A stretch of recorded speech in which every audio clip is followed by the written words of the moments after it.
राप्ती सोनारी गाउँपालिकाले राप्ती नदीमा व्यावसायिक रूपमा 3 स्थानबाट बोटिङ र र्याफ्टिङ चलाउन सुरु गर्ने भएको छ।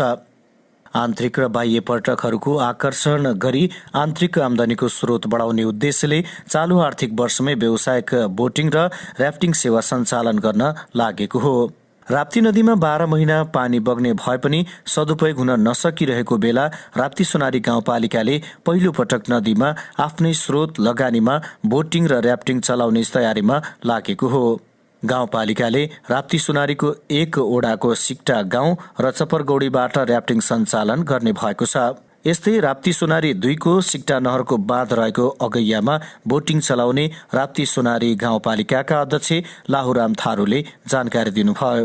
चप्परगौडीबाट र्याफ्टिङको परीक्षण सुरुवात गर्दै अध्यक्ष थारूले मङ्सिर महिनाबाटै व्यावसायिक बोटिङ र र्याफ्टिङ चलाउने बताउनुभयो। यसमा 2 किसिमको छ। एउटा चाहिँ र्याफ्टिङको व्यवस्थापन गर्न सकिन्छ, अर्को चाहिँ यो बोटिङ सिस्टम पनि, जस्तै अब पुलको नजिक सँगसँगै चाहिँ हामी बोटिङ पनि गर्न सक्छौँ र यसको हामीसँग चाहिँ सम्भाव्यताहरू धेरै छन्। जस्तै हामी यो र्याफ्टिङ सँगसँगै खासरे तलाउमा पनि हामी चाहिँ त्यहाँ गोहीहरू हेर्न सक्छौँ र त्यसपछि यो बोटिङ गर्ने क्रममा पनि हामी गोहीहरू पनि देख्न सक्छौँ। अब यसमा अलिकति नयाँ ठाउँ अथवा चाहिँ ठाउँभन्दा पनि यो नयाँ अब बोटिङ र र्याफ्टिङ यतातिर कतै नभएको हिसाबले हामीले अब के गर्न सकिन्छ त यसको चाहिँ एकपटक फेरि पनि, हुन त पहिला पनि गरेका थियौँ, अब फेरि पनि यसलाई अध्ययन गरौँ भन्ने उद्देश्यका साथ आज चाहिँ हामीले यो तपाईहरुसँग पनि यो फिल्डमा आएका छौँ। अब हामी यो गरिसकेपछि अब यसको जस्तै अब दूरीका कुराहरू हुन सक्छ। भोलिको दिनमा जस्तै अब टुरिस्टहरूलाई पनि अथवा चाहिँ यो घुम्ने ठाउँ, जस्तै अब कहीँ लामो दूरी होला, कहीँ छोटो दूरी होला, त्यस्तोलाई अब के गर्न सकिन्छ, जस्तै अब बाटाका कुराहरू हुन सक्छ सजिलै गरी त्यो ठाउँमा जानका लागि। त्यसकारणले अब हामी यसलाई तुरुन्त फेरि पनि गाउँपालिका स्तरको हामी चाहिँ बोर्ड कमिटी बस्छौँ।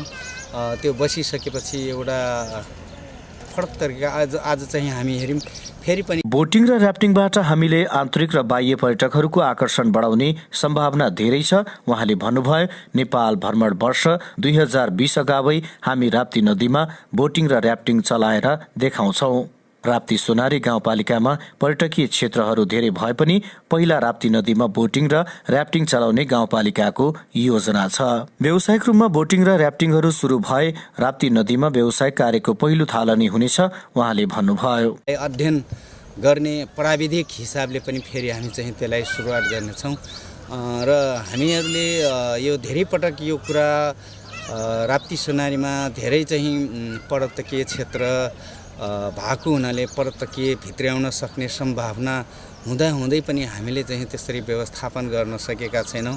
त्यसलाई अब हामी तत्काल छिटोभन्दा छिटो यसलाई व्यवस्थापन गरौँ भन्ने चाहिँ हाम्रो सोच छ। त्यसकारणले प्रशासकीय प्रमुखजी अनि अस्ति नै उपाध्यक्षजी पनि, म स्वयं आफै गाउँपालिका अध्यक्ष म आछु, तपाईँहरू पनि आउनु भएको छ। अब यसलाई चाहिँ अब हेरेर मात्रै नभएर यसलाई कार्यान्वयन गर्नुपर्छ भन्ने उद्देश्यले आज हामी चाहिँ यसरी अध्ययन गर्न आएका छौँ। चाँडै व्यावसायिक रूपमा यसलाई सुरु गर्नुहुन्छ। 1 हप्ताभित्र गाउँपालिकामा बस्ने कार्यपालिका र पर्यटन समितिको छलफलबाट बोटिङ र र्याफ्टिङ कसरी चलाउने, टिकट दर कति राख्ने, दूरी र समय कति राख्ने, आफै चलाउने वा ठेक्कामा दिने भन्ने निर्क्युल हुने अध्यक्ष लाहुराम थारूले जानकारी दिनुभयो। बोटिङ र र्याफ्टिङ चलाउनका लागि अहिले गाउँपालिकासँग आफ्नै बोटिङ आवश्यक पूर्वाधार र जनशक्ति रहेको छ। यस्तै अरू नयाँ बोटिङ र र्याफ्टिङ किन्ने योजना पनि बनाएको छ। एउटा कुरा के हो भने हामीसँग जस्तै अब बोटिङहरू पनि छ। अब हामी यो प्राविधिक हिसाबले अब टेक्निकल पार्ट हो, अब हामीले नै चाहिँ बोटिङहरू दिने कि अथवा चाहिँ कसैलाई टेन्डर प्रक्रिया अथवा यसको चाहिँ संरचना कस्तो किसिमको हुनुपर्छ, यो बोटिङ गर्नका लागि के चाहिँ आवश्यक पर्छ, त्यो एउटा चाहिँ बोटिङ गर्ने अथवा र्याफ्टिङ गर्नेसँग सम्बन्धित विषयवालाहरूसँग चाहिँ हामी छलफल गरेर यसलाई चाहिँ अगाडि बढाउँछौँ। किनभने हामीलाई त्यति टेक्निकल पार्ट चाहिँ त्यति हामीलाई थाहा नहुन सक्छ, तर यहाँ सम्भव छ भन्ने चाहिँ हामीलाई छ। तर त्यसको आवश्यक त्यसको चाहिँ के चिज चाहिँ त्यसको चाहिँ बोटिङ ऱ्याफ्टिङ गर्नका लागि के चिज त्यसको आवश्यक पर्छ त्यो कुराहरूलाई चाहिँ हामीले अब अध्ययन प्राविधिक हिसाबले पनि अध्ययन गर्नेछौँ। चालु आर्थिक वर्षमा राप्ती सोनारी गाउँपालिकामा पर्यटन प्रवर्धनका लागि 1 करोड बढी बजेट विनियोजन भएको गाउँपालिकाका प्रमुख प्रशासकीय अधिकृत वीरेन्द्र माझीले बताउनुभयो। गाउँपालिकाको आन्तरिक र सशर्त अनुदानबाट करोड बढी बजेट विनियोजन भएको हो, जसमा राप्ती नदीमा बोटिङ र ऱ्याफ्टिङ, पार्क निर्माण, चिल्ड्रेन पार्क, पिकनिक स्थल, भ्यू टावर निर्माण, विभिन्न मन्दिरको निर्माण, संरक्षणदेखि सफारी बनाउने गाउँपालिकाको योजना रहेको छ।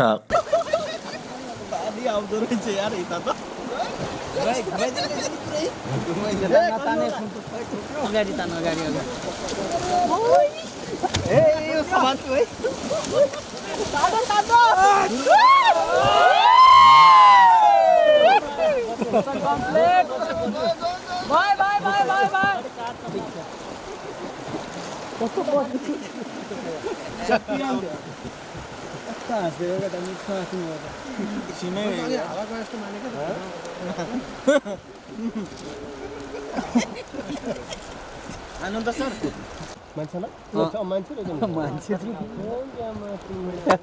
त गइ त्यहाँ गेराघारीमा गयो वहाँ वाला घर थियो नि त माछा मार्न भेटिन्छ हो यहाँ वाला माछा यहाँ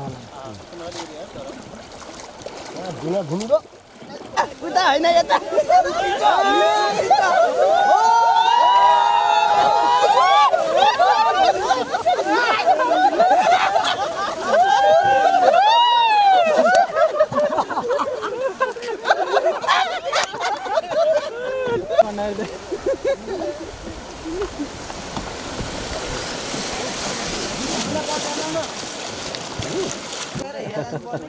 त्यहाँ बढी अड्क्या रहेछ कि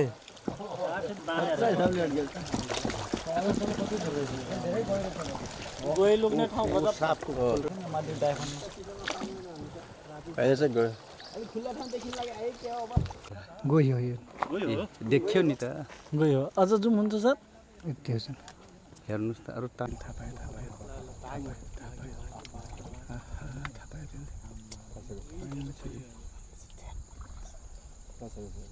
हामी उता अब नजर धेरै यसलाई